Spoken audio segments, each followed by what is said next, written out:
My sister destroyed a lifelong friendship and almost ruined her marriage, all to keep a lie from unraveling. My sister Anne and I have always been close. She's 29 and I'm 25. Growing up, she had this best friend named Ruby, who was like a second big sister to me. Ruby was known for her outrageous fashion sense. Think of those wild runway outfits you see and wonder who would actually wear them in real life. Well, Ruby would. She was always the one turning heads, not just for her looks, but also for her kindness and infectious personality. She had this ability to light up any room she walked into, and that was one of the reasons everyone, including Anne, loved her. When Anne got engaged to Dave, things started to get a little weird. Ruby and Anne had been inseparable for years. They'd always sworn to be each other's maid of honor at their wedding, so it took me by surprise when Anne asked me to be her maid of honor instead. While I was happy and honored to be in that role, I couldn't help but feel that something was off. What was even stranger was that Ruby wasn't even included as a bridesmaid. Anne created a group chat for the bridal party, and I noticed Ruby wasn't in it. Both Mom and I asked Anne if something had happened between her and Ruby, but she just brushed us off, saying Ruby didn't care about the wedding stuff anyway. I could tell Ruby was hurt, but she didn't want any drama and decided to let it go. Throughout the entire wedding planning process, Anne refused to involve Ruby in anything. No dress shopping, no bridal showers, nothing. Mom kept pressing Anne about inviting Ruby to be part of the preparations, but she wouldn't budge. It was strange because this was so unlike Anne, who used to share everything with Ruby. They used to be closer than sisters, always in sync with each other's thoughts and feelings. The sudden distance between them felt unnatural and deeply unsettling. The wedding day finally arrived. It was a beautiful outdoor ceremony, and everything seemed perfect on the surface, but I could tell Anne was on edge the entire time. It wasn't until the reception that the real drama unfolded. Ruby showed up in this stunning, dark red bodycon dress made of a satiny material. Now, by Ruby's standards, this dress was actually quite understated. She wasn't trying to outshine Anne. In fact, the bridesmaids and several guests wore form-fitting dresses too. But Anne was seething. Her simple wedding dress was a choice she had made. I had been with her during the fitting and had supported her decision. She'd wanted something elegant yet understated, and that's exactly what she got. So why was she acting like Ruby had done something so terrible? Anne spent the rest of the night glaring at Ruby and complaining to anyone who would listen. She said Ruby had worn that dress on purpose to steal the spotlight, claiming it was a deliberate attempt to ruin her day. I tried to talk to her, reminding her that she knew how Ruby dressed and that if it bothered her so much, she could have mentioned it beforehand. Or better yet, she could have made Ruby a bridesmaid and set a dress code. Anne lost it. She screamed at me, saying I was taking Ruby's side and betraying her. She sent Ruby some horrifically mean messages that night. My mom confronted Anne, telling her she should apologize for the awful things she said to Ruby and for yelling at me, but that only made Anne angrier. She started badmouthing me to our dad, who unsurprisingly took her side. The whole situation left me baffled. Ruby swore they hadn't had a falling out before the wedding, but Anne refused to explain what was going on. She told me it was none of my business and that I should be supporting my real sister instead of Ruby. Dad backed her up on that. And soon enough, the other bridesmaids were rallying behind Anne too, convinced that I was the one in the wrong.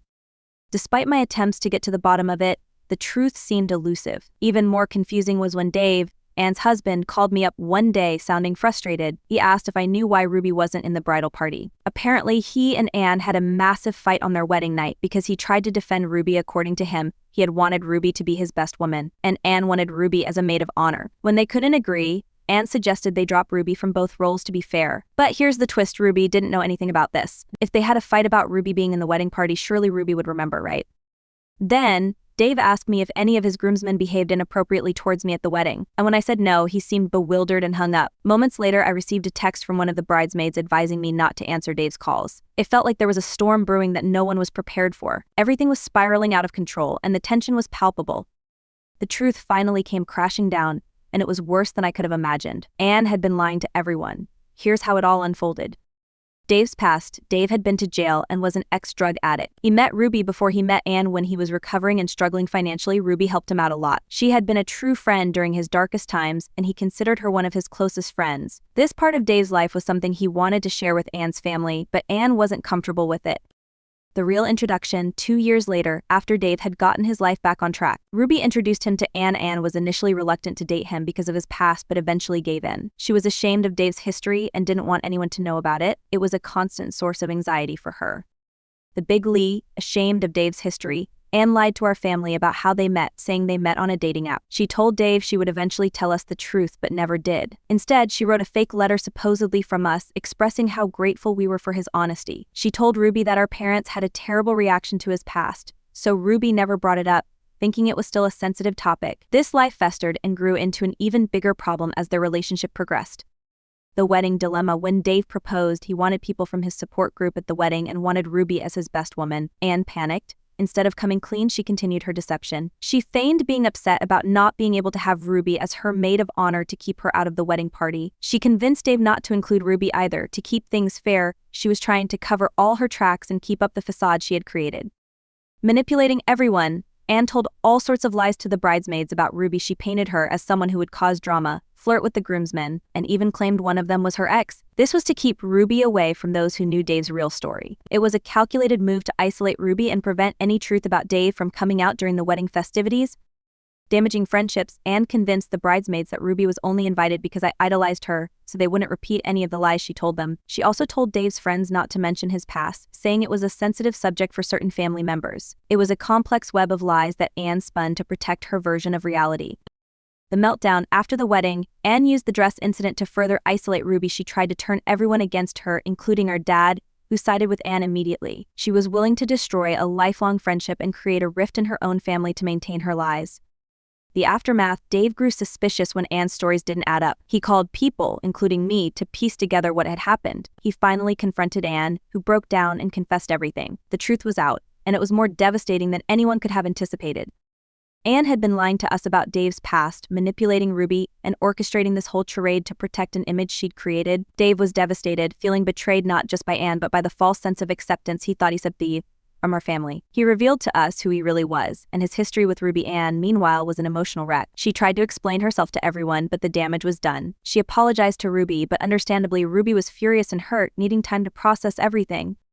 My mom couldn't even look at Anne. The level of deceit and manipulation was staggering. Dad was equally shocked, and I felt a strange mix of anger and pity for my sister. She'd created this web of lies, and now it was all unraveling around her. It was heartbreaking to see someone you love unravel in such a public and humiliating way. Dave asked for distance from our family. He said he needed time to process everything and figure out what to do next. Anne was shattered. The day she received a message from Dave saying he needed to take a step back and reconsider their marriage was the day I realized just how deep this deception had gone. Anne had a panic attack. She was shaking, crying, and barely able to breathe. She's not just worried about losing Dave, she's terrified of being a divorcee and the stain it would leave on her perfect image.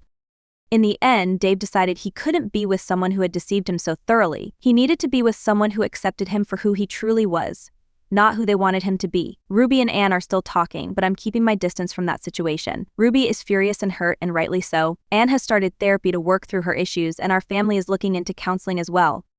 This entire ordeal has been a wake-up call. Anne's obsession with image and control has been exposed, and we're all left to pick up the pieces. I feel a profound sense of loss for the person I thought my sister was. There's a part of me that wants to be angry, but another part just feels sorry for her. She got so lost in maintaining a facade that she forgot who she really was, hurting everyone around her in the process. Life isn't black and white, and neither are people. This situation has taught me that sometimes the darkest parts of our relationships can reveal the most about who we are and what we need to work on. We're not perfect, and neither is love. But maybe, through all this pain and betrayal, there's a chance for growth, for learning, and for becoming better versions of ourselves. It's a tough lesson, but it's one that I hope will lead to healing and understanding, not just for Anne, but for all of us.